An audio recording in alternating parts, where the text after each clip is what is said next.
الله وبركاته. نحمده ونصلي على رسوله الكريم. أما بعد، فقد قال الله تعالى في القرآن العظيم وفي الفرقان المجيد: أعوذ بالله من الشيطان الرجيم. بسم الله الرحمن الرحيم. يا أيها الذين آمنوا كتب عليكم الصيام كما كتب على الذين من قبلكم لعلكم تتقون. صدق الله مولانا العظيم. அளவற்ற அருளாளனும் நிகரற்ற அன்புடையவனுமாகிய எல்லாம் அல்ல அல்லாஹு தாலாவின் திருநாமம் போற்றி துவங்குகின்றேன். சலாத்தும் சலாமும் ஈருலக பெருமானார் முஹம்மது முஸ்தபா அஹமதி முஜிதபா ரசூலை கரீம் ஸல்லல்லாஹு அலைஹி வஸல்லம் அவர்களின் மீதும் அந்நாட்டு நடிச்சுவட்டை அப்படியே பின்பற்றி வாழ்ந்த உத்தம சத்திய சஹாபாக்கள், தாபீன்கள், தபா தாபீன்கள், வலிமார்கள், சுஹதாக்கள், சாலிஹீன்கள், நல்லோர்கள், குறிப்பாக ஜும்மா மஜ்லிஸில் அமர்ந்திருக்கக்கூடிய நம் அனைவரின் மீதும் அல்லாஹ்வுடைய ரஹ்மத் என்னும் கிருபை என்றுள்ள மட்டுமாக ஆமீன். கண்ணியமிக்க அல்லாஹ்வின் அடியார்களே, மேலான பெரியார்களே, சகோதரர்களே, சகோதரிகளே, தாய்மார்களே, அல்லாஹ் சுப்ஹானஹு தஆலாவுடைய மாபெரும் கிருபையினால் புனிதமிக்க ரமலானுடைய மாதத்தின் முதல் ஜும்மாவிலே நாம் வீட்டிருக்கின்றோம். புனிதமிக்க ரமலான் மாதத்தின் முதல் ஜும்மாவாக இருப்பதினால் நோன்பினுடைய மகத்துவத்தை பற்றியும் நோன்பு வைப்பவர்களுக்கு உண்டான சில சட்டங்களை பற்றியும் இந்த ஜும்மாவிலே சிந்திக்க நாம் கடமைப்பட்டிருக்கின்றோம். கண்ணியமிக்க அல்லாஹ்வின் அடியார்களே, அல்லாஹ் சுப்ஹானஹு தஆலா நோன்பை பற்றி சொல்லும் பொழுது, யா அய்யுஹல்லதீன ஆமனூ குதிப அலைக்குமுஸ் ஸியாமு கமா குதிப அலல் லதீன மின் கப்லிக்கும் லஅல்லக்கும் தத்தகூன். ஈமான் கொண்டவர்களே, உங்கள் மீது நோன்பை அல்லாஹ் கடமையாக ஆக்கியிருக்கின்றான். நோன்பு என்பது திடீரென்று வந்த ஒரு அமல் அல்ல. உங்களுக்கு முன்னிருந்தவர்களும் நோன்பு நோட்டிருக்கின்றார்கள். உங்களுக்கு முன்பிருந்தவர்களின் மீது கடமையாக்கப்பட்டதை போன்று உங்களின் மீது நோன்பு கடமையாக ஆக்கப்பட்டிருக்கிறது என்று அல்லாஹ் சுப்ஹானஹு தஆலா தனது திருமறையிலே ரமலானுடைய நோன்பை பற்றி அல்லாஹ் சொல்வார். உங்களுக்கு முன்னிருக்கக்கூடிய சமுதாயத்தினர்கள் எப்படி நோன்பு நோட்டார்களோ அதே போன்று உங்களின் மீதும் அல்லாஹ் கடமையாக ஆக்கியிருக்கின்றான் என்று குர்ஆன் வசனம் நமக்கு சொல்கிறது. இப்போ முன்னிருந்தவர்களுக்கு மீது நோன்பு கடமையாக ஆக்கப்பட்டிருக்கு, நம்மின் மீது நோன்பு கடமையாக ஆக்கப்பட்டிருக்கு. அப்போ இதுக்கு முன்னுள் இருந்தவர்கள் நோன்பை நாம் எப்படி நோன்பு நோக்கின்றோமோ இந்த அடிப்படையிலே அவர்கள் நோன்பு நோட்டார்களா என்று நாம் பார்க்கும் பொழுது, நோன்பை பற்றி சொல்லும் பொழுது ஆரம்ப காலகட்டத்தில் வரிசைகரமாக அல்லாஹ் சுப்ஹானஹு தஆலா பல கட்டங்களாக இந்த நோன்பை கொண்டு வந்து இறுதியாக ரமலானில் 30 நாட்கள் நோன்பு நோற்பதை அல்ல நம்ம கடமையாக ஆக்கியிருக்கின்றான். அதனுடைய வரிசையை நாம் பார்க்கும் பொழுது ஆரம்ப காலகட்டத்தில் வருடத்தில் ஒரு நாள் மட்டுமே நோன்பு கடமையாக இருந்தது. அது முஹர்ரம் மாதம் ஆஷுராவுடைய நோன்பு. ஆஷுராவுடைய நோன்பு அந்த ஒரு நாள் மட்டும் கடமையாக இருந்தது. பிறகு அல்லாஹ் சுப்ஹானஹு தஆலா வருடத்திற்கு மாதத்தில் 3 நாட்கள் நோன்பு, ஐயாமுல் பீத் என்பதாக சொல்வார்கள், பிறை 13, 14, 15. பிறகு இந்த 3 நோன்புகளை அல்லாஹ் சுப்ஹானஹு தஆலா என்ன செஞ்சான், கடமையாக ஆக்கணும். அப்படி பார்க்கும் பொழுது வருடத்திற்கு கிட்டத்தட்ட 36 நோன்புகள் நோக்க வேண்டிய நிலை ஏற்படும். அடுத்து 3ஆவதாக சொல்லும் பொழுது பெருமானார் ஸல்லல்லாஹு அலைஹி வஸல்லம் அவருடைய நபித்துவத்தினுடைய ஆரம்ப கட்டம். அப்பொழுது அல்லாஹ் சுப்ஹானஹு தஆலா சலுகையை கொடுத்திருந்தாங்க. யாருக்கு முடியுமோ ஆசைப்படுகின்றீர்களோ நீங்கள் நோன்பு வைத்துக் கொள்ளலாம், யார் விடுவதற்கு ஆசைப்படுகிறீர்களோ நோன்பை விட்டு விடலாம், வைக்கலாம், வைக்காமல் எழுந்து கொள்ளலாம் என்று விருப்பம் கொடுக்கப்பட்டிருந்தது. அதுவும் அவருடைய நோன்பு எப்படி இருந்துச்சுன்னு சொன்னால், இஃப்தாருடைய டைம் மக்ரிப் டு இஷா வரைக்கும் தான் இஃப்தாருடைய டைம், ஒரு மணி நேரம். அதுக்கு பிறகுலேருந்து என்ன நோன்பு இஃப்தார்லேருந்து நோன்பு ஸ்டார்ட் ஆகிட்டேன். ஸ்டார்ட் ஆனால் மறுநாள் மக்ரிப் தான் என்ன செய்வாங்க, நோன்பு திறப்பாங்க. இப்படி நோன்பு இருக்குது, அதாவது இரவு பகலாக நோன்பு. இப்படி ஒரு அமைப்பை அல்லாஹ் ஏற்படுத்தி கொடுத்தாங்க. அடுத்து 4ஆவதாக அல்லாஹ் சுப்ஹானஹு வ தஆலா நீங்கள் நோன்பு வைப்பது தான் உங்களுக்கு சிறந்தது என்று வசனத்தை இறக்கி நீங்கள் கட்டாயமாக என்ன செஞ்சிருந்தீங்க, நோன்பை விடுவதை விட ஆரம்பத்தில் சலுகை கொடுத்துருந்தான், நோன்பை விடலாம், நோன்பு வைக்கலாம். அடுத்த கட்ட நடவடிக்கையாக அல்லாஹ் என்ன செய்யலாம், நீங்கள் நோன்பை விடுவதை விட நோன்பு வைப்பது தான் உங்களுக்கு சிறந்தது என்று குர்ஆன் வசனத்தை அல்லாஹ் நமக்கு சொல்லி காட்டுகிறான். அந்த சூமு கைருல் லக்கும், நீங்கள் நோன்பை விடுவதை விட நோன்பு வைப்பதே உங்களுக்கு சிறந்தது என்று அல்லாஹ் சுப்ஹானஹு வ தஆலா இந்த ஆயத்தில் நமக்கு சொல்லி காட்டுகிறான்.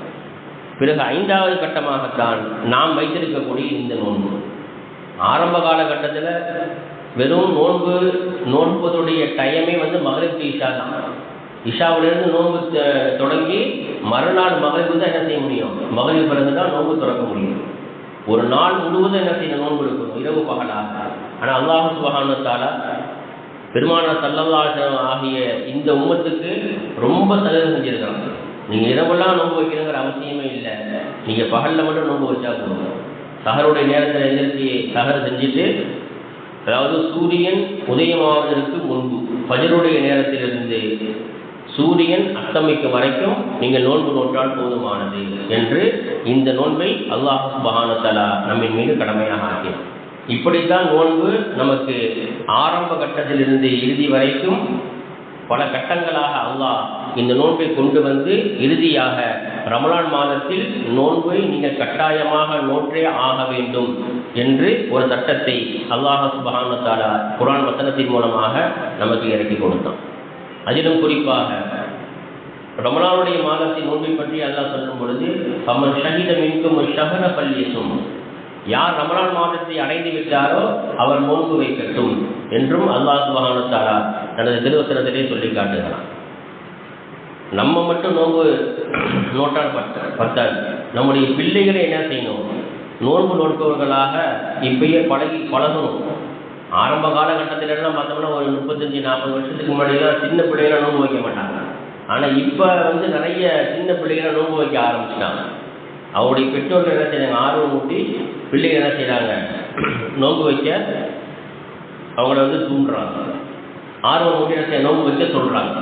அது மாதிரி பாலிக ஆகாத வயதிற்கு வராத பிள்ளைகள், சிறு பிள்ளைகள் நோன்பு வைக்கிறாங்கன்னு சொன்னால் அந்த நன்மை அவர்களுக்கும் உண்டு, அவருடைய பெற்றோர்களுக்கும் உண்டு.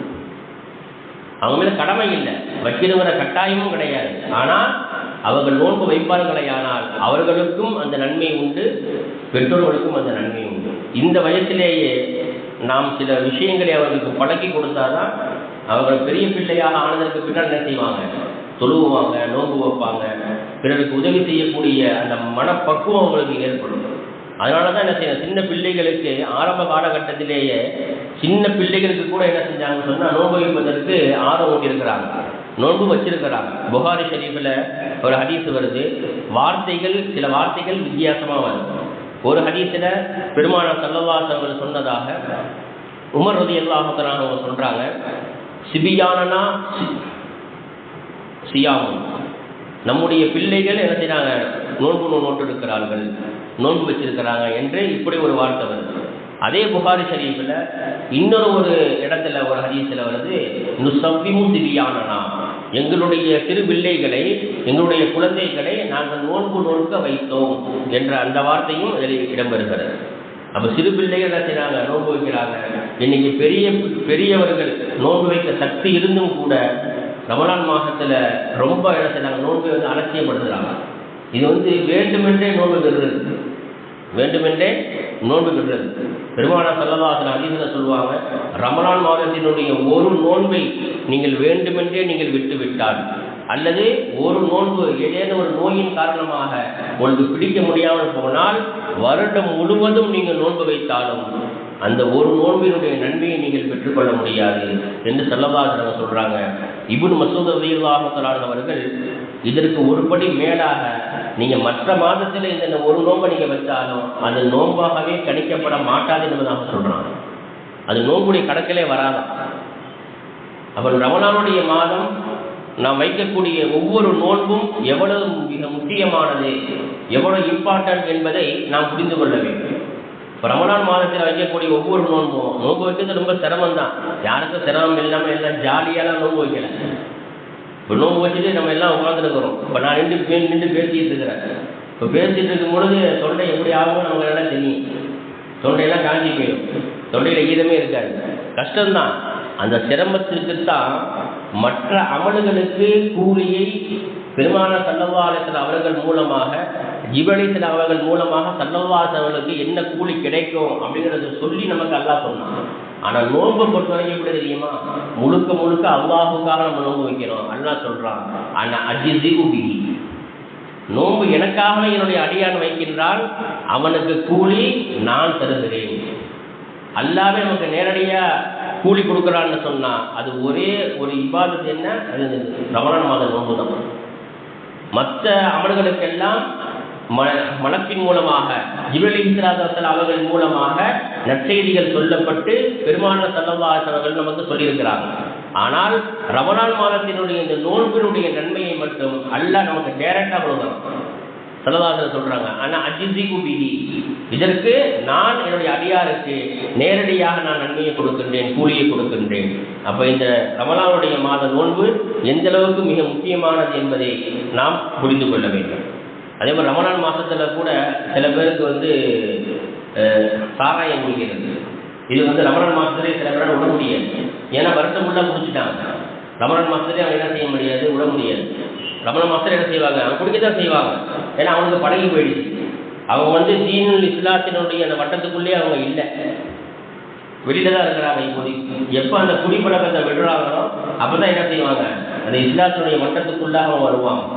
உமர் ரலியல்லாஹு அன்ஹுடைய காலத்தில் ஒருத்தர் என்ன செஞ்சாரு, தண்ணி போட்டு வந்துட்டாரு, அப்படி தள்ளாடிக்கிட்டே வர்றாரு. உமர் ரலியல்லாஹு அன்ஹு பார்க்குறாங்க, பார்த்துட்டு அட நாசமாக போகிறவனை, அதாவது நம்முடைய பாஷையில் நான் சொல்கிறேன், அவனை பார்த்துட்டு இந்த வார்த்தையை வருது ஹதீஸில், வைலக் அப்படின்னு சொன்னால் நீ நாசமாக போ அப்படின்னு அர்த்தம். அந்த வார்த்தைக்கு அதான் அர்த்தம். அந்த மனிதரை, அந்த போதையில் வர மனிதரை பார்த்து உங்களுடைய சொல்கிறாங்க, நாசமாக போகிறவனை, எங்கள் வீட்டு சின்ன பிள்ளைலாம் நோன்பு வச்சுருக்குது, நீ இப்படி வரியாடா அப்படின்னு என்ன செஞ்சாங்க. அவனை பார்த்து கேட்டுட்டு அந்த நேரத்தில் ரமலான் மாதத்தில் அந்த நேரத்தில் அதற்கு உண்டான தண்டனை என்ன, 80 கசையடி அடிக்கும். தண்ணி அடிக்கிறாங்க பார்த்தீங்களா, அவங்களுக்கு என்ன தண்டனை, 80 கசையடி. மேல் ஆடையை என்ன செஞ்சிடணும், கரட்டிடணும், கீழாடை மட்டும்தான் உடுத்திருப்பாங்க, வெறும் மேலோட என்ன செய்யணும், 80 கசையடி அடிக்கணும். உமர் ரலியல்லாஹு அன்ஹு அவர்கள் அந்த குடிகாரனுக்கு என்ன செஞ்சாங்க, 80 கசையடி அடித்தார்கள் என்று ஹதீஸ் ஷரீஃபிலே வருகிறது. அப்போ இந்த ரமலான் மாதத்தினுடைய நோன்பு எந்த அளவுக்கு மிக முக்கியத்துவம் வாய்ந்தது, இந்த ரமலான் மாதம் எந்த அளவுக்கு மிக முக்கியத்துவம் வாய்ந்தது என்பதை நாம் சிந்தித்து பார்க்க வேண்டும். ஒவ்வொரு நேரமும் நமக்கு துவா கபூலாகக்கூடிய நேரம். அதே போல சஹருடைய நேரம் இருக்குது. அந்த சஹருடைய நேரத்தில் உணவு 4 மணிக்கு செஞ்சு நம்ம உணவை சாப்பிட்டோம் அப்படின்னு சொன்னால் மீதி இருக்கக்கூடிய நேரத்தை என்ன செய்யக்கூடாது, நம்மகிட்ட இருக்க பற்றிய ஒரு சைத்தான் அதை தூக்கிடக்கூடாது. அது தூக்கிட்டு உட்காந்துனீங்க வைங்களேன், எல்லாமே பார்க்க சொல்லணும், ஒன்று ஒன்றா பார்க்க சொல்லணும், அப்படியே நேரம் போயிடும். அது சஹருடைய நேரம் மிக முக்கியமான ஒரு நேரம், துவா கபூலாகக்கூடிய நேரம். ஹஜ்ரத் உமர் ரலியல்லாஹு அன்ஹு அவர்கள் ஒரு முறை என்ன செஞ்சாங்கன்னு சொன்னால், ஒரு வீட்டு வழியாக போகிறாங்க. வீட்டு வழியாக போகும் பொழுது அந்த நேரத்தில் வீட்டுக்குள்ளிருந்து அழுகக்கூடிய சத்தம் கேட்குது, அழுகு சத்தம் கேட்குது. கிட்ட போய் பார்க்குறாங்க, அது யார் அப்படின்னு பார்த்தா ஹஜ்ரத் இப்னு மஸ்ஊத் ரலியல்லாஹு தஆலா சஹருடைய நேரத்தில் துவா கேட்டுட்டு அழுது கொண்டே துவா கேட்குறாங்க. இப்போ அவங்கள பார்த்து ஹஜ்ரத் உமர் ரலியல்லாஹு தஆலா கேட்டாங்க, ஏன் அழுதுட்டு இருக்கிறீங்க, என்ன காரணம் அப்படின்னு. அப்போ அவங்க என்ன செஞ்சாங்கன்னு சொன்னால், அவங்க கேட்டிருக்கக்கூடிய துவாவை சொன்னாங்க, யா அல்லாஹ், நீ சொல்லியிருக்கக்கூடிய கடமைகளை, உன்னுடைய ஏவல்களை அனைத்தையும் என்னால் முடிந்த அளவுக்கு நான் செய்து கொண்டிருக்கிறேன், என்னால் முடிந்த அளவுக்கு நான் செய்து கொண்டிருக்கின்றேன். சஹருடைய நேரத்திலே உன்னிடத்திலே நான் கையேந்துகின்றேன், என்னுடைய பாவத்தை நீ மன்னிப்பாயாக என்று துவா செஞ்சுட்டு இருக்கிறாங்க. இந்த நேரத்தில் தான் உமர் ரலியல்லாஹு அன்ஹு என்ன செய்றாங்க, என்ட்ரி ஆகிறாங்க.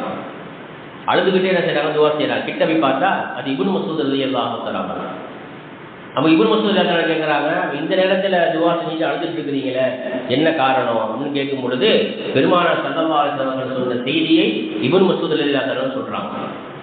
என்ன சொன்னாங்க அப்படின்னு சொன்னால், இந்த சஹருடைய நேரத்தில் நாம் கேட்கப்படக்கூடிய துவா இருக்கிறது அல்லாஹ்விடத்திலே ஒப்புக்கொள்ளப்படும்.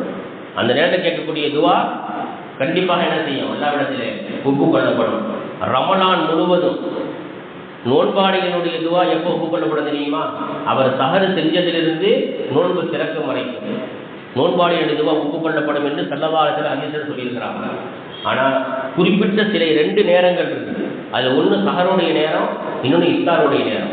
இந்த 2 நேரங்களில் நாம் கேட்கக்கூடிய துவா இருக்குது பார்த்தீங்களா, அந்த துவா கண்டிப்பாக நிச்சயமாக ஒப்புக்கொள்ளப்படும். ஆனால் இந்த 2 நேரத்தில் நம்ம என்ன செய்யறதில்லை, துவா கேட்கறதுல ரொம்ப அலட்சியமானவ இருக்கும். அப்படி இருக்கக்கூடாது. சஹர் நேரத்தில் சில பேர் இன்னைக்கு சஹரில் சஹர் சிந்தனை, ரமலான் சிந்தனைன்னு இன்னைக்கு நிறைய பயான், இந்த பயான்லாம் கேட்கவே வேணாம். அந்த பயான்லாம் கேட்கவே வேணாம். நல்ல கருத்துக்களை சொன்னாலும் பரவாயில்ல, அந்த பயான்லாம் யாரும் கேட்காதீங்க. அது நீங்கள் உங்களுடைய இபாதத் செய்யக்கூடிய நேரம், பயான் கேட்குற நேரம் அல்ல. சஹர் உணவு சாப்பிட்டுட்டோமா, பாங்குக்கு இன்னும் அரை மணி நேரம் டைம் இருக்குதா, தஹஜ்ஜத் தொழுவுங்க. முடிந்த அளவுக்கு அதிகபட்சம் 8 ரக்காத்து, 2 ரக்காத்து தொழுவுங்க. என்ன சூறா தெரியுது அந்த சூறா ஓடி தொழுவுங்க. தொழுதுட்டு அல்லாட்ட அந்த நேரத்தில் கையெழுந்தீங்கன்னு சொன்னால் கண்டிப்பாக அதுவா ஒப்புக்கொள்ளப்படும். இதற்கு ஆதாரமாக பெருமானார் ஸல்லல்லாஹு அலைஹி வஸல்லம் சொன்னதை இப்னு மஸ்ஊத் ரலியல்லாஹு அன்ஹு சொல்றாங்க. ஹஜ்ரத் யாக்கூப் அலைஹிஸ்ஸலாத்து வஸலாம் அவர்கள் தன்னுடைய பிள்ளைகள், அவங்களுடைய மொத்தம் 12 பிள்ளைங்க, அவங்களுக்கு மொத்தம் 12 பிள்ளைங்க அவங்களுக்கு. அதில் கடைசி பிள்ளை யாரு? ஹஜ்ரத் யூசுப் அலைஹிஸ்ஸலாத்து வஸலாம். யூசுப் அலைஹிஸ்ஸலாத்து வஸலாம் சிறு வயதிலேயே ரொம்ப அழகா இருப்பாங்க. அவங்க மீது பாசம் அதிகம். யாக்கூப் அலைஹிஸ்ஸலாம் மீது பொதுவாகவே எத்தனை பிள்ளைகள் இருந்தால் அந்த கடைசி பிள்ளை கடைக்குட்டின்னு சொல்லுவாங்க, அவங்க மேலே என்ன செய்யிருக்கோம், அதிகம் பாசம் அதிகமாக இருக்கும். அது இப்போ உள்ள காலகட்டத்தில் பார்த்தோம்னா அது கடைசி பிள்ளை பொம்பளை பிள்ளைன்னு வைங்க, ரொம்ப பாசம் அதிகமாக இருக்கும், ரொம்ப பாசம் அதிகமாக வச்சுருப்பாங்க. சூரத்து யூசுஃப்ல இந்த சம்பவம் மிகவும் நீளமான சம்பவம். இது அல்லாஹ் முழுமையாக சூரத்து யூசுஃப்ல இந்த சம்பவத்தை சொல்லி காட்டுறாங்க. அப்போ அவங்க 11 சகோதரர்களும் சேர்ந்து ஒரு பிளான் போடுறாங்க. யூசுப் அலைஹிஸ்ஸலாத்து வஸலாம் என்ன செஞ்சிடணும், எப்படியாச்சும் அவங்கள முடிச்சிடணும், அவங்கள கொலை பண்ணிடணும். எப்படி பிளான் பண்ணுறாங்க? சகோதரர்கள் என்ன செய்கிறாங்க, பிளான் பண்ணுறாங்க, எப்படி யூசுப் அலைஹிஸ்ஸலாமை கொலை செஞ்சிடணும். இது நீண்ட சம்பவம். அப்போ பிறகு என்ன செய்கிறாங்கன்னு சொன்னால், அந்த 11 சகோதரர்களும் மனம் வருந்தி நம்முடைய சகோதரரை கொலை செய்ய நாம் முன் வந்தது மிகப்பெரிய தவறு என்பதாக மனம் வருந்தி தன்னுடைய தகப்பனார் வர்றாங்க. யார்? யாக்கூப் அலைஹிஸ்ஸலாம் வர்றாங்க. அந்த 11 பிள்ளைகள் சொல்கிறாங்க, அல்லாஹ்விடத்தில் எங்களுக்காக நீங்கள் பாவ மன்னிப்பு தேடுங்க, அல்லாஹ்விடத்தில் எங்களுக்காக நீங்கள் பாவ மன்னிப்பு தேடுங்க அப்படின்னு சொன்ன உடனே யாக்கூப் அலைஹிஸ்ஸலாம் அவங்க சொன்னாங்க, இப்போ நான் துவா கேட்கல, பிறகு நான் கேட்குறேன். சௌப அஸ்தௌஃபிரு லக ரப்பி, என்னுடைய ரப்பிடத்தில் கூடிய சீக்கிரத்தில் நான் என்ன செய்கிறேன், நான் துவா கேட்குறேன், பாவ மன்னிப்பு கேட்குறேன் அப்படின்னு சொன்னாங்க. இந்த ஆயத்தினுடைய தஃசீரில் எழுதுவாங்க, ஹஜ்ரத் யாக்கூப் அலைஹிஸ்ஸலாத்து வஸலாம் அவர்கள் அல்லாஹ்விடத்திலே தன்னுடைய பிள்ளைகளுக்காக வேண்டி அது பாவ மன்னிப்பு கேட்ட நேரம் எது தெரியுமா? சஹருடைய நேரம். அந்த நேரத்திலே அவர்கள் தன்னுடைய பிள்ளைகளுக்காக கேட்ட துவாவை அல்லாஹ் அங்கீகரித்தான், அவர்களுடைய பாவங்களை அல்லாஹ் மன்னித்தான் என்று குர்ஆன் சொல்கிறது. ஹதீஸிலே பெருமானார் ஸல்லல்லாஹு அலைஹி வஸல்லம் அவர்கள் நமக்கு தெளிவாக சொல்லி காட்டுகிறார்கள். அப்போ ரமலான் மாதம் மிக முக்கியத்துவம் வாய்ந்த ஒரு மாதம், பரக்கத்தான ஒரு மாதம். இந்த மாதத்திலே நாம் நோன்பு வைப்பது மிகவும் நம்மின் மீது கட்டாய கடமையாக இருக்கிறது. சிறு சிறு வியாதிகளுக்காகவே நம்ம நினைச்சிடக்கூடாது, இந்த நோயை நாம் விட்டுவிடக்கூடாது. வருடம் முழுவதும் நோன்பு வச்சாலும் இந்த ஒரு நோம்புக்கு என்ன செய்ய முடியாது, ஈடாக முடியாதுன்னு ஸல்லல்லாஹு அலைஹி வஸல்லம் சொல்றாங்க. அப்போ கண்ணியமிக்க அல்லாஹ் நல்லடியார்களே, அப்போ ரமலான் மாதத்தில் இருக்கக்கூடிய ஒவ்வொரு நேரமும் நமக்கு பொன்னான நேரம்.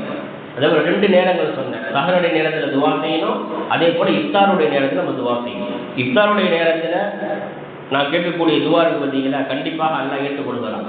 ஏன்? நோம்பாளியாக இருக்கும். நோம்பாளி துவா என்ன செய்யப்படுது? நிச்சயமாக ஏற்றுக்கொள்ளப்படுது. நமக்கு எவ்வளவோ தேவைகள் இருக்குது, எவ்வளவோ தேவைகள் நமக்கு இருக்குது, எத்தனையோ பல தேவைகள் நமக்கு முன்னால் இருக்கிறது. சில தேவைகளை வெளிப்படையாக மனைவிட்டையும் சொல்ல முடியாது, நண்பர்கள்ட்டையும் சொல்ல முடியாது, பெற்றோர்கள்ட்டையும் சொல்ல முடியாது. அப்படிப்பட்ட அந்த தேவைகள் நம்ம யார்கிட்ட முறையிடணும்? நம்மை படைத்த ரப்பிடத்தை நம்ம முறையிடணும். எப்போ முறையிடணும்? சஹருடைய நேரத்திலும் இஃப்தாருடைய நேரத்திலும். அந்த இஃப்தாருடைய நேரம் மிக முக்கியமான நேரம். அந்த நேரத்தில் துவா கேளுங்க. அதனால் தமிழ்லே கேட்கலாம். ஆரம்பத்தில் என்ன? அல்ஹம்துலில்லாஹி ரப்பில் ஆலமீன் அப்படின்னு சொல்லிட்டு வஸ்ஸலாத்து வஸ்ஸலாம் அலா சய்யிதினா முஹம்மதின் வ அலா ஆலி முஹம்மதின் வ பாரிக் வ ஸல்லிம் அலைஹி என்ற இந்த வார்த்தையை சொல்லிட்டு அதுக்கப்புறம் நீங்கள் என்ன செய்யலாம்? தமிழ்லேயே நீங்கள் துவா கேட்கலாம். தமிழில் என்ன செய்யலாம், நீங்கள் வந்து துவா கேட்கலாம். ஆரம்பத்தில் துவா கேட்பதற்கு உண்டான வழிமுறையை ஸல்லல்லாஹு சொல்லும் பொழுது முதலில் அல்லாஹ்வை புகழ்ந்து பிறகு என் மீது ஸலவாத் சொல்லணும். பிறகு நீங்கள் என்ன செய்ய உங்களுடைய தேவைகளை அல்லாஹ்ட்ட கேளுங்க. அதே போல் துவாவை முடிக்கும் பொழுது என் மீது ஸலவாத் சொல்லி என்ன செய்யணும், அல்ஹம்துலில்லாஹி ரப்பில் ஆலமீன் முடிச்சிடும். தமிழில் என்ன செய்யலாம் கேட்கலாம், அரபில் தான் கேட்கணும், எங்களுக்கு அரபி தெரியாது அப்படின்னா நம்ம சொல்கிறது. இப்போ உருதுக்காரங்க இருக்கிறாங்க, அவங்க என்ன செய்வாங்க, உருதுலேயே கேட்கலாம். பிரெஞ்சு தான் தெரியுமா, நீங்கள் பிரெஞ்சு மொழியில் கேட்கலாம். அல்லாஹ்க்கு எல்லா மொழியும் தெரியும், ஏன்னா மொழியை உருவாக்குறது யார், அல்லாஹ் தான். நீங்கள் எந்த மொழியில் வேணாலும் நீங்கள் கேட்கலாம், உருதுல கேட்கலாமா, பாரிசில் எந்த மொழியில் வேணாலும் நீங்கள் அல்லாஹ்ட்ட துவா கேட்கலாம். அரபியில் தான் கேட்கணும் துவா அப்படின்னு என்ன செய்ய கட்டாயம் கிடையாது. என்ன செய்ய நம்ம அந்த இஃப்தாருடைய நேரத்தை வீணடித்து விடாமல் அல்லாஹ்ட்ட என்ன செஞ்சா நம்ம கையேந்தணும். அல்லாஹ்ட்ட நம்முடைய தேவைகளை முறையிட்டு கேட்டு பெறக்கூடிய நல் அடியார்களாக நாம் ஆக வேண்டும். கண்ணியமிக்க அல்லாஹ் அடியார்களே, அதே போன்று நோன்பு வைக்கக்கூடியவர்கள் கேட்கக்கூடிய நிறைய சந்தேகங்கள் கேட்குறாங்க. நோன்பு வச்சுட்டு முடி வெட்டலாமா, சேவ் பண்ணலாமா, குளிக்கலாமா, நெகை வெட்டலாமா, தாராளமாக செய்யலாம். நெகை வெட்டலாம், முடி வெட்டலாம், அதே போல் சேவ் பண்ணலாம். ஒருத்தர் சேவ் பண்ணலாமா என்ன கேட்டாங்க. அப்போ சொன்னேன், நோம்பு காலத்துலேருந்து என்ன செய்யுங்க, தாடி வைங்க, வச்சா கூட என்ன பறக்கத்து உங்களுக்கு. நோம்பு காலத்தில் தாடி வைக்கிறது பறக்கத்து. இப்போ தாடி வந்ததுனால அந்த சட்டத்தை மட்டும் நான் சொல்கிறேன். அதாவது மீசை மட்டும் வச்சு தாடி எடுத்துடுறாங்க, அதுவும் கூட அதுதான், அது மார்க்கத்தில் ஹராமான விஷயம். மீசையும் எடுத்து தாடியும் எடுத்துருவாங்க. இப்போ இதுக்கு வந்து ஷரியத்தில் அதாவது இப்தா என்று சொல்லக்கூடிய மார்க்க சட்டம், மார்க்கத்தினுடைய அடிப்படை சட்டம் என்னன்னு சொன்னால், அவர்கள் எதற்கு ஒப்பாக ஆகிறாங்க அப்படின்னா பெண்களுக்கு ஒப்பாக ஆகிடுறாங்க. முஃப்திகள் சொல்கிறாங்க, மார்க்க தீர்ப்பு வழங்குறாங்கல்ல. இப்போ நமக்கு சுப்ரீம் கோர்ட்டில் ஜட்ஜி தீர்ப்பு வழங்கிட்டா அதுக்கப்புறம் என்ன அப்பீலே கிடையாது. அது மாதிரி நம்முடைய மார்க்கத்தில் அந்த மார்க்க தீர்ப்பு முஃப்தி இது ஓதுறாங்கல்ல, அவங்க கொடுத்துருக்கக்கூடிய மார்க்க தீர்ப்பு யாரு தன்னுடைய முகத்திலே, ஆண்கள் தன்னுடைய முகத்திலே மீசையும் தாடியும் அவர்கள் எடுத்து விடுகின்றார்களோ அவர்கள் பெண்களுக்கு ஒப்பாக ஆகின்றார்கள். இதுக்கு ஹதீஸே இருக்குது. ஸல்லல்லாஹு சொல்றாங்க, யார் ஒரு ஆண் பெண்ணை போன்று, ஒரு பெண் ஆணை போன்று யார் அந்த பாவனை செய்வார்களோ அவர்கள் மீது அல்லாஹ்வுடைய சாபம் இறங்குகிறது என்று ஸல்லல்லாஹு சொல்லியிருக்கிறாங்க. இது ஹதீஸ். இந்த ஹதீஸை வைத்து தான் சொல்றாங்க, ஒரு ஆண் தனது முகத்தில் இருக்கக்கூடிய மீசையும் தாடியும் எடுத்து விடுவது அது பெண்ணுக்கு ஒப்பானது என்பதாக நமக்கு சொல்லி காட்டுறாங்க. அப்போ ரமலானுடைய காலங்களில் நம்ம வந்து முடிவெட்டலாமா, தாராளமாக முடிவெட்டணும். சில பேர் என்ன செய்யணும்னு சொன்னால், ரமலானுடைய பகல் காலங்களில் மனைவியோடு என்ன செய்யக்கூடாது, சேரக்கூடாது. ஏன்னா நோன்புனாலே 3 விஷயம், குடிக்கக்கூடாது, அதே மாதிரி சாப்பிடக்கூடாது, மனைவியோடு சேரக்கூடாது. இந்த 3 விஷயத்தை விட்டும் யார் தவிர்த்திருக்கிறாரோ அவர் தான் நோன்பாளி. இந்த நோன்புக்கு உண்டான அதுக்கு உண்டான ரெப்ரேஷன் இதுதான். நோன்புனா என்ன, குடிக்காமலும் சாப்பிடாமலும் மனைவியோடு சேராமலும் இருப்பது தான் நோன்பு. பகல் காலங்களில் நோன்பு திறனதுக்கு பின்னால் இரவு நேரங்களில் கூட, அதாவது ஷாபான் மாதத்தில் திருமணம் முடிச்சிருப்பாங்க. இது சட்டம் வர்றதுனால சட்டத்தை நான் சொல்லிடுறேன், நிறைய பேருக்கு தெரிய மாட்டேங்குது. ஷாபான் மாதத்தில் இது போகிற 20க்கு மேலே திருமணம் முடிச்சிருப்பாங்க. அவங்களை என்ன செஞ்சிருந்தது சொன்னால், ரமலான் மாதத்தில் மாப்பிள்ளை பொண்ணையும் பிரித்து வச்சிருது. மாப்பிள்ளை பொண்ணையும் பிரித்து வச்சிருது. அவர் 1 மாதம் லீவில் தான் வந்திருப்பார். நமக்கு நல்லா புரியும், நம்ம தெளிவாக சொல்ல வேண்டிய அவசியம் இல்லை. இப்போ ரமலான் மாதத்தினுடைய இரவுல கணவன் மனைவி சேரலாமான்னா சேரலாம். சூரத்துல் பக்ராவில் அல்லாஹ் சொல்றான், ஒஹில்லக்கும் லைலத்தி சியாமி ரஃபத்து இலா நிசாஇக்கும். நோன்புடைய காலங்களிலே இரவு நேரத்திலே உங்கள் மனைவியோடு சேருவதை அல்லாஹ் ஹலாலாக ஆக்கியிருக்கிறான். அல்லாஹ் ஹலாலாக ஆக்கிறப்போ நீங்க ஏன் ஹராமாக்குறீங்க? அது புதுமண தம்பதிகளை ஏன் பிரித்து வைக்கிறீங்க? நோன்புடைய காலங்களில் தான், நோன்பு இருக்கும் பொழுது தான் என்ன செய்யக்கூடாது, கணவன் மனைவியும் சேரக்கூடாது. அப்படி ஒரு சேர்ந்துட்டார்னு சொன்னால் அதுக்குண்டான பரிகாரத்தையும் பெருமானார் ஸல்லல்லாஹு அலைஹி வஸல்லம் அவர்கள் ஹதீஸின் மூலமாக சொல்கிறாங்க. அல்லாஹ் சுப்ஹானஹு வ தஆலா குர்ஆன் ஷரீஃபின் மூலமாக நமக்கு சொல்லி காட்டுறாங்க. ஒரு தடவை ஒரு சஹாபி, ஒரு மனிதர் என்ன செய்யறாருன்னா, ஸல்லல்லாஹு அலைஹி வஸல்லம் என்ன செய்யறாரு, ஓடோடி வர்றார். ஓடி வந்துட்டு, பெருமானார் ஸல்லல்லாஹு அல்லாஹ்வுடைய தூதர் அவர்களே, நான் நாசமாயிட்டேன் வந்து சொல்கிறார், நான் நாசமாயிட்டேன், ஏன்பா இந்த வார்த்தையை சொல்கிறார், என்னாச்சு சொல்லு. அப்போ ஸல்லல்லாஹு அலைஹி மனிதர் சொல்கிறாரு, நோன்பு வைத்துக்கொண்டு பகல் நேரத்தில் என்னோட மனைவியோடு நான் சேர்ந்துட்டேன். இதுதானே இதுக்குண்டான பரிகாரம் ஒன்று இருக்குது. ஒன்று என்ன செய்யணும், நீ வந்து 60 மிஸ்கின்களுக்கு நீ சாப்பாடு கொடுக்கணும், 60 ஏழைகளுக்கு நீ சாப்பாடு கொடுக்கணும். அப்படி இல்லைன்னு சொன்னால் ஒரு அடிமையை உரிமை விடணும். சொன்னால் தொடர்படியாக என்ன செய்யணும், 60 நாட்கள் 2 மாதங்கள் நோன்பு வைக்கணும். ஒரு நோன்பு வச்சதுக்கு இந்த பாடு, இதில் எங்கே 60 நோன்பு வைக்கிறது? உடனே சாமி சொன்னார், என்னால் 60 நோம்புலாம் வைக்க முடியாது. சரி 60 நிமிஷத்துக்கு சாப்பாடு கொடு, நானே ரொம்ப ஏழை, எந்த ஒன்றுமே கிடையாது, இப்போ நான் என்ன செய்யுது? சரி அப்படியா, அப்போ என்ன செய்ய, 60 நிமிஷத்துக்கு சாப்பாடும் கொடுக்க முடியாது, தொடர்படியாக நோம்பு வைக்க முடியாது. சரி அடிமை உரிமையை விடு, நானே ரொம்ப ஏழை, எந்த ஒன்றுமே எந்த ஏது அடிமை, நான் என்ன செய்யுது? இப்படியே பேசிக்கிட்டே இருக்கும் பொழுது பெருமான ஸல்லல்லாஹு அலைஹி அவனுக்கு வந்து அவ்வப்போது அன்பளிப்புகள் வரும். சில பேர் என்ன செய்வாங்கன்னா தேன் கொண்டு வந்து கொடுப்பாங்க. உண்மையான தேன் இருக்கு பார்த்தீங்களா, மரத்தவே எடுத்தது, அந்த தேன் கொண்டு கொடுப்பாங்க. சில பேர் பேரிச்சம்பழம் கூட ஒரு கூட நிறைய பேரிச்சம்பழத்தை கொண்டு வந்து ஸல்லல்லாஹு அலைஹி வஸல்லம் கொடுப்பாங்க. இப்படி அன்பளிப்புகள் நிறைய வரும். இப்படி பேசிக்கொண்டு இருக்கும் பொழுது ஒரு கூட நிறைய ஒரு பேரிச்சம்பழத்தை ஒரு சஹாபி கொண்டு வந்து பெருமான ஸல்லல்லாஹு அலைஹி அன்பளிப்பாக கொடுத்தாங்க. உடனே ஸல்லல்லாஹு அலைஹி என்ன செஞ்சாங்க, அந்த மனிதர்கிட்ட இந்த பேரிச்சம்பழத்தை எடுத்துகிட்டு போய் ஏழை மதினாவில் எத்தனை ஏழை மக்கள் இருக்கிறாங்களோ அவங்கள நம்பி என்ன செஞ்சது, உன்னுடைய அந்த செய்த அந்த பாவத்திற்கு பரிகாரமாக அதை கொடுத்துரு அப்படின்னு ஏழைகளாக பார்த்து கொடுத்துருது. அப்போ அந்த சஹாபி சொன்னாரா, மதீனாவிலே இருக்கக்கூடியவர்களில் மிக அதிகமாக இருக்கக்கூடியவங்க ஏழைகள்லேயே ரொம்ப ஏழையாக தெரியுமா, அது நான் தான்டா. சரி அப்படியா, கூட நிறைய நீனே எடுத்துகிட்டு கொண்டு போய் உன்னுடைய குடும்பத்தரக்கு நீ கொடுத்து நீனு சாப்பிடுங்க அப்படின்னாங்க. அப்போ இந்த ஹதீஸை வச்சு நம்ம தப்பாக அடையக்கூடாது. இது பெருமானார் ஸல்லல்லாஹு அலைஹி அவர்களுக்கு அல்லாஹ் சுப்ஹானஹு வ தஆலா கொடுத்திருக்கக்கூடிய அனுமதி. அந்த அனுமதியை என்ன செஞ்சாங்க, அந்த சஹாபிக்கு அந்த அனுமதியை கொடுத்தாங்க. ஆனால் நம்ம என்ன செய்யக்கூடாது, இது நமக்கு அது சரியாக வரும் அப்படின்னு நம்ம நினைச்சிடக்கூடாது. அந்த சஹாபிக்கு மட்டும் சொல்லப்பட்ட சட்டம் இது. இப்போ ஒருத்தர் என்ன செய்ய, நோம்புடைய காலங்களில் இது போன்ற தவறுகளை செஞ்சுட்டாருன்னு சொன்னால் அவரை இந்த பரிகாரத்தை அவர் என்ன செய்யும். சரி ஒருத்தருக்கு நோம்பு பிடிக்க முடியலை, உடல்நிலை ரொம்ப பலவீனமாக இருக்குது, ஹார்ட் பேஷண்ட்டாக இருக்கிறாங்க, அல்லது அடிக்கடி என்ன செய்யுது சுகர் ஏறுது. சில பேருக்கு சாதாரணமாக என்ன செஞ்சு சொன்னால் சுகர் வந்து குறையும், சில பேருக்கு எதுவும் சாப்பிடாமையே சுகர் ஆட்டோமேட்டிக்காக ஏறும். இப்போ இவங்கெல்லாம் மருத்துவர்களுடைய ஆலோசனையின் பிரகாரம் நோன்பை விடுவதற்கு அனுமதி இருக்குது. நம்ம நோன்பை விட்டுட்டாங்கன்னு சொன்னால் இந்த நோன்புக்கு பரிகாரமும் இருக்குது. அல்லாஹ் சொல்கிறான், வஅலல்லதீன யுதீகூன தஆம மிஸ்கீன், நீங்கள் என்ன செய்யுங்க, மிஸ்கின்களுக்கு நீங்கள் உணவளித்து விடுங்கள் என்று சொல்லியிருக்கிறாங்க. நோன்பு யாருக்கு பிடிக்க முடியலையோ, உடல்நிலை சரியில்லாமல் இருக்கிறாங்க, நல்லா தான் இருந்தார் 11 மாதம், ரமலான் மாதத்தில் உடல்நிலை சரியில்லாமல் போயிடுச்சு, நோன்பு வைக்க முடியாத சூழ்நிலை, டாக்டர் சொல்லணும், இதெல்லாம் நல்லா ஞாபகம் வைக்கணும். டாக்டர் சொல்லணும், நீங்கள் நோன்பு வச்சீங்கன்னு சொன்னால் உங்கள் உயிருக்கு ஆபத்து, நீங்கள் நோன்பு வைத்தால் உங்களுடைய உடலுக்கு ஆபத்து, நீங்கள் நோன்பு வைத்தால் உடலுடைய இந்த உறுப்புக்கு ஆபத்து என்று டாக்டர் என்ன செய்யணும், சர்டிஃபிகேட் கொடுக்கணும். அப்படி சர்டிஃபிகேட் கொடுக்கப்பட்டவருக்கு தான் இந்த சட்டம். சும்மா சின்ன சின்ன தலைவலி, கைவலி, கால்வலிகள் என்ன செய்யக்கூடாது, நோன்பை விடக்கூடாது. அப்போ அவருக்கு என்ன சட்டம் சொல்லுது மார்க்கம், ஒரு நோன்பாளி என்ன உணவு சாப்பிடுவார், காலையில் சஹர் உணவு, அதே மாதிரி இஃப்தார், மற்ற நாடுகளில் 3 வேளை உணவு.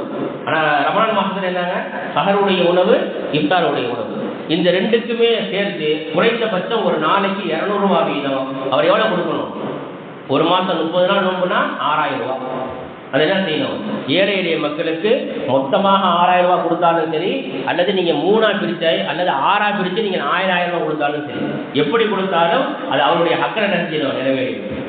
விருது வரக்கூடிய காலங்களில் உடல் ஆரோக்கியமாக ஆயிட்டாரு, ரமலானுக்கு பின்னால் உடல் ஆரோக்கியமாக ஆயிட்டாருன்னு சொன்னால் அப்போ என்ன செய்யவர், அவரால் முடிந்தால் அந்த விடுபட்ட நோன்பை ஒவ்வொரு நோன்பாக என்ன செய்யணும், கலா செய்யணும். அந்த நோன்பை கலா செய்யும் பொழுது வரிசையாக தான் முடிக்கணுமா அப்படிங்கிற கட்டாயம்லாம் கிடையாது. ஒரு நாள் நோன்பு வைக்கலாம், 2 நாள் விட்டுட்டு அடுத்த ஒரு நாள் நோன்பு வைக்கலாம்.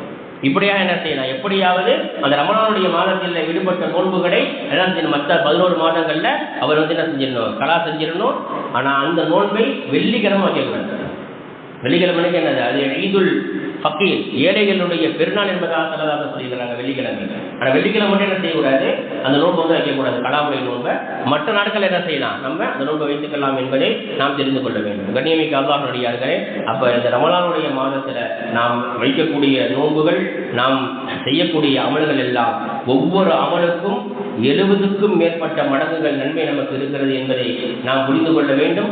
ஒவ்வொரு பர்லை நாம் நிறைவேற்றினால் 70 பர்லுடைய நன்மை நமக்கு கிடைக்கும். ஒரு சுண்ணத்தை நாம் நிறைவேற்றினால் ஒரு பர்லுடைய நன்மை நமக்கு கிடைக்கும். நஃபிலான தொழுகைகளுடைய அந்த அமல்களை நாம் செய்வோமையானால் சுன்னத்தை செய்தால் எந்த அமல் நமக்கு நன்மை கிடைக்குமோ அந்த நன்மை நமக்கு கிடைக்கும் என்பதாக பெருமான ஸல்லல்லாஹு அலைஹி வஸல்லம் சொல்லியிருக்கிறார்கள். ஆகவே நாம் இந்த ரமலானுடைய மாதம் பிறந்து இன்னைக்கு 2வது நாட்களில் நாம் இருக்கிறோம். இனி வரக்கூடிய ஒவ்வொரு நேரங்களும் ஒவ்வொரு நாளையும் நாம் நன்முறைகளை பயன்படுத்தி ஒரு பிளான் பண்ணி நம்முடைய அமல்களை நாம் செய்ய வேண்டும். அதிகமாக நோன்பாடிகள், அதிகமாக குர்ஆன் ஓத வேண்டும், அதிகமான திக்ர்கள் செய்ய வேண்டும். காலை மாலை திக்ர்கள் மிக முக்கியமானது. மற்ற நேரங்கள் நம்ம திக்ர் செய்கிறோமோ இல்லையோ, காலை மாலை திக்ர்களை நம்ம வளமையாக செஞ்சு வரணும். ஃபஜ்ர் தொழுகைக்கு பின்னால் என்ன செய்யணும்? சுப்ஹானல்லாஹ் 100 தடவை, அல்ஹம்துலில்லாஹ் 100 தடவை, அல்லாஹு அக்பர் 100 தடவை, லா இலாஹ இல்லல்லாஹ் 100 தடவை, பெருமானார் ஸல்லல்லாஹு அலைஹி வஸல்லம் மீது ஸலவாத், எந்த ஸலவாத் தெரியும் அந்த ஸலவாத் 100 தடவை, இஸ்திக்ஃபார் 100 தடவை. இப்படியாக என்ன செய்யணும்? 600 தஸ்பீஹ்கள் செய்யணும் காலையில். இதே போன்று மாலையிலும் அசர் தொழுகைக்கு பின்னால பள்ளிவாசலை இங்கே என்ன செய்யணும்? பள்ளிவாசலை அமர்ந்து எங்கே தொழுதோமோ அந்த தொழுத இடத்திலேயே உட்கார்ந்து என்ன செய்யணும்? போதும். இப்போ தொழுத இடத்துல உட்கார்ந்துன்னோன்னா ஒரு சட்டம் ஞாபகத்துக்கு வருது எனக்கு. தொழுகை முடிஞ்சதுக்கு பின்னால் சில பேர் என்ன செய்கிறாங்கன்னு சொன்னால் அந்த இடத்த விட்டு எதிர்த்து பின்னாடி போய் உட்கார்றாங்க. அப்படி உட்காரக்கூடாது. நன்மையை நீங்கள் என்ன செய்றீங்க? நீங்கள் இழக்கிறீர்கள். ஸல்லல்லாஹு என்ன சொன்னாங்க தெரியுமா? யார் பரலான தொழுகைகளை தொழுது விட்டு அதே இடத்திலே அமர்ந்திருக்கிறாரோ அந்த இடத்திலே அமர்ந்திருக்கும் காலமெல்லாம் மலக்குமார் அவர்களுக்காக துவா செய்கிறார். என்ன துவா செய்கிறார்? அல்லாஹும்ம ஃபிர் லஹு வர்ஹம்ஹு, யா அல்லாஹ் இவரை மன்னிப்பாயாக, இவர் மீது இரக்கம் காட்டுவாயாக. என்ன செய்கிறாங்க? மலக்குகள் துவா செய்கிறாங்க. இப்போ தொழுத இடத்த விட்டு என்ன செய்யக்கூடாது? எந்திரிச்சு வேற இடத்துக்கு போகக்கூடாது. அந்த இடத்திலேயே அமர்ந்து என்ன செய்யணும்? இந்த தஸ்பீஹ்களை நாம் ஓத வேண்டும். சும்மா தான் ஒருத்தர் உட்காந்துருக்கிறாரு, மலக்கு துவா செஞ்சுட்டே இருப்பாங்க. ஒன்றுமே ஓதலை, எதுவுமே செய்யலை, சும்மா உட்காந்துருக்கிறாரு. அப்படி இருந்து என்ன செய்கிறாங்க? மலக்குமார்கள் அவருக்காக துவா செய்கிறாங்க என்று ஸல்லல்லாஹு சொல்லியிருக்கிறாங்க. அப்போ காலை மாலை தஸ்பீஹ்கள் என்ன செய்யணும்? நம்ம வளமையாக ஓதணும். இந்த மாதம் மட்டுமல்ல, என்ன செய்யணும்? மற்ற மாதங்களையும் பரலான தொழுகைகளை தொழுகணும். இந்த தஸ்பீஹ்களை நம்முடைய வாழ்க்கை நிரந்தரமாக நாம் கொண்டு வரணும். அல்லாஹ் சுப்ஹானஹு வ தஆலா நமக்கு இந்த ரமலானுடைய மாதத்தை மிக பொக்கிஷமாக கொடுத்திருக்கிறார். இந்த ரமலான் மாதத்தை முழுமையாக நாம் அடைந்திருக்கின்றோம். இனி வரக்கூடிய நாட்களையும் இதே போன்று முழுமையாக நாம் அடைந்து அதற்குண்டான உடல் ஆரோக்கியத்தையும் அல்லாஹ் நமக்கு தந்து நின்று வழங்கக்கூடிய அந்த வாய்ப்பினையும் நமக்கு அல்லாஹ் தந்தல் புரிவானாக. வாஹிரு தஅவானா அல்ஹம்துலில்லாஹி ரப்பில் ஆலமீன். அஸ்ஸலாமு அலைக்கும் வரஹ்மத்துல்லாஹி தஆலா வபரகாத்துஹு.